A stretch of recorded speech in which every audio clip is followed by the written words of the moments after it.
आपके सामने, बिलासपुर से में कांग्रेस 2 सीटों पर आगे है। ये बड़ी खबर हमारे सामने आ रही है। बीजेपी 2 सीटों पर आगे है, ये जानकारी आ रही है। नड्डा के गृह जिले में बड़ी टक्कर।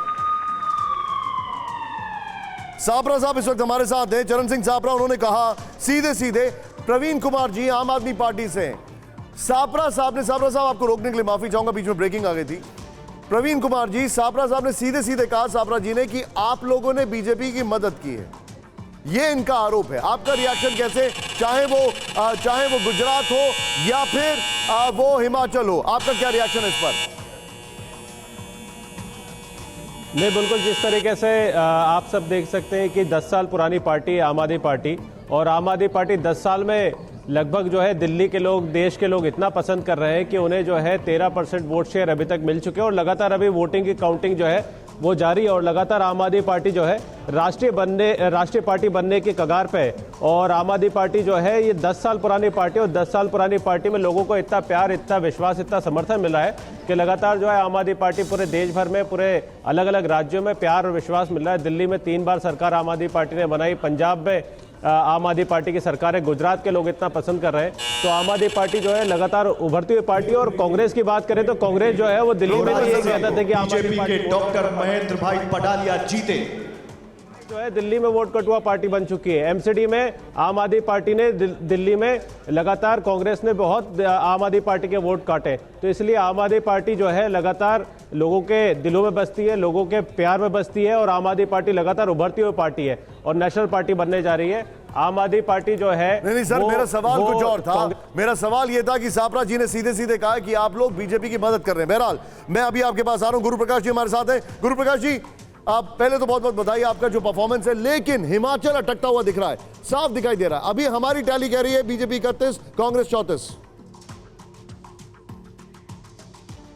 लेकिन जो खबर आ रही है, 6 सीटों के आसपास ऐसी सीटें हैं जहां पे जो अंतर है वो 100 मतों से कम का अंतर है। तो अभी कुछ भी हो सकता है। लेकिन गुजरात में जो नया कीर्तिमान बन रहा है, जो लोकतंत्र की जीत हो रही है, ये अद्भुत है। 27 साल बाद, 27 साल के बावजूद अगर वहां की जनता अपने जनादेश के माध्यम से हमारे ऊपर भरोसा जता रही है, ये लोकतंत्र में एक नया ट्रेंड है। हमारी डेमोक्रेसी में इसका स्वागत होना चाहिए कि आज तक हमारे लोकतंत्र में क्या बात होती थी, एंटी इनकम्बेंसी है। वो एंटी इनकम्बेंसी को प्रो इनकम्बेंसी में अपने काम के आधार पे कैसे तब्दील करना, ये एक बड़ा बदलाव है, ये बड़ा परिवर्तन है। मैं सुन रहा था अभी कांग्रेस के सम्मानित प्रवक्ता की बातों को, मुझे कबीर का वो दोहा याद आया कि बुरा जो देखन मैं चला, बुरा न मिले कोई। अभी भी आप वही टिप्पणी कर रहे हैं, कौन वोट कटवा है। प्रकाश पासवान जी, एक सवाल मेरा आपसे ये है, दिनेश गौतम बोल रहा हूं, नमस्ते, कि ये क्या जो शुरू होता है एक तरीके से असर नरेंद्र मोदी फैक्टर का, वो गुजरात से शुरू होता है, पूरे देश में जाता है, और गुजरात में सबसे ज्यादा दिखाई दे रहा है, बाकी जगहों पर जाते जाते उसकी लहरों के संदर्भ में। जलालपुर से बीजेपी के आरसी पटेल जीते। आरसी पटेल जीते, ये आपको एक खबर हमने दी, लेकिन मैं आपसे ये जानना चाहता हूं, ये जो 54-55% वोट शेयर दिखाई दे रहा है, 153 भारतीय जनता पार्टी की टैली, लेकिन फिर आप हिमाचल भी देखिए, उधर 34 और 31 जो दिखाई दे रहा है, ये मोदी फैक्टर है क्या, और वहां से चलता है और हिमाचल तक पहुंचते हुए क्या है, वो असर दिखाई दे रहा है क्या? नहीं दिनेश जी, देखिए, मोदी फैक्टर, मोदी मैजिक, ये आप लोगों की टर्मिनोलॉजी है। आपको मोदी मैजिक दिखता है, मोदी फैक्टर दिखता है, मोदी मेहनत भी देखना चाहिए कभी। आज हम घर घर तक पहुंचे हैं, कोविड की महामारी आई थी, तमाम ऐसे मापदंड जहां हम लोगों ने काम किया है। और देश के लोकतंत्र में सबसे बड़ा विवेक किसका होता है? तो देश की जनता का होता है। और देश की जनता लगातार किसी पे मुहर लगा रही है। अब उसको या तो आप मोदी फैक्टर बोलिए या मोदी मैजिक बोलिए, हम उसको मोदी मेहनत मानते हैं, हमारी मेहनत मानते हैं, हमारे नेतृत्व की काल्पनिक क्षमता मानते हैं, हमारे काम करने के आधार पे हमें इतना आशीर्वाद मिलता है। तो मोदी फैक्टर ठीक है, आपका टर्मिनोलॉजी हो सकता है, लेकिन निश्चित रूप से हिमाचल में भी 2-3 सीटों का अंतर है। 6 सीट ऐसे हैं जहां पे 100 से कम मतों का अंतर है। आप भी अपने ग्राउंड रिपोर्ट से पता करिएगा तो आपको पता चलेगा कि 100 से कम मार्जिन है 6 से अधिक सीटों पे हिमाचल में। तो कभी भी 37-38 हमारा आंकड़ा हो सकता है कंफर्टेबली, पूरे आराम से 1 घंटे के अंदर सब क्लियर। आपने जो कहा है उस पर अपने मेहमानों की यहां पर मैं रिएक्शन लेता हूं, क्या आपकी बातों से वो सहमत हैं? कहीं मतभेद, मनभेद कुछ उनका है? गुजरात के पेटलाद से बीजेपी के कमलेश भाई जीते।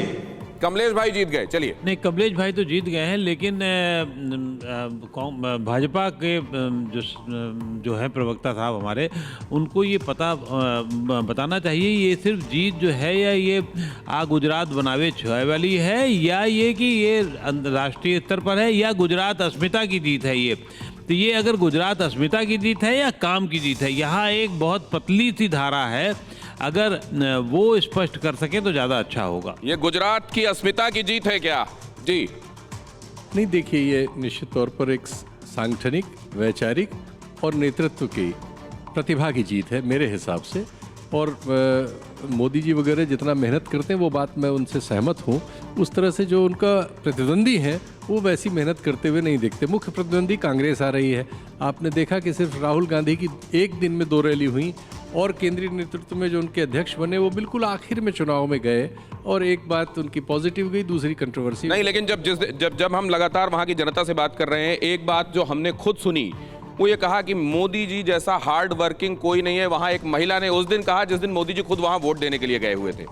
क्या है ये? गुजराती अस्मिता के लिए ये जिताया गया है, ये मैंडेट दिया गया है, ये दिया गया है हार्ड वर्क के लिए, किस चीज के लिए दिया गया है? नहीं, ये सरलीकरण होगा। किसी भी एक तत्व में इसको नहीं देखना चाहिए, कई उसके आयाम हैं। पहली बात ये कि लोगों को का अनुभव कैसा रहा है, तो इनके इस शासनकाल में अनुभव अच्छा ठीक ठाक रहा है लोगों का। दूसरे तुलना में कोई अभाव या उस तरह के बहुत ज़्यादा कष्ट नहीं रहे।